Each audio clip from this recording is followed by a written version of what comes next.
करंजिया थमुना हाथी आतंक करंजिया बनखंड पृथक पृथक स्थान में 51 टिकिया हाथीपल उत्पात मचई घर भांगुंट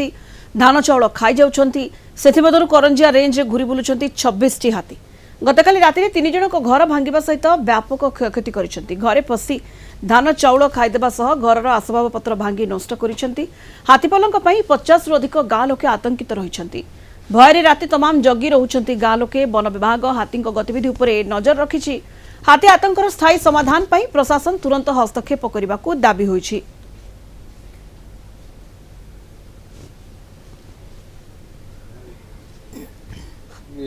पोखरिया 25टा फुलकम गोटे अच्छे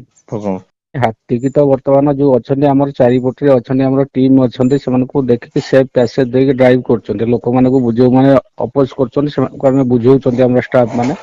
वो अवेयरनेस कर हाथी की जावाई केमती सेफ पैसेज दिया से चेष्टा चली आम सब लोक मान बुझाऊ घर भितर जिते कम संभव जो खाद्य शस्य टे कम रखु जोटा कि आम रोचे धान जहाँ रखा द्वारा हाथी आकर्षित होगी घर भांगा पलि आसुच्छी जो मैंने खाद्य शस्य रखुच्च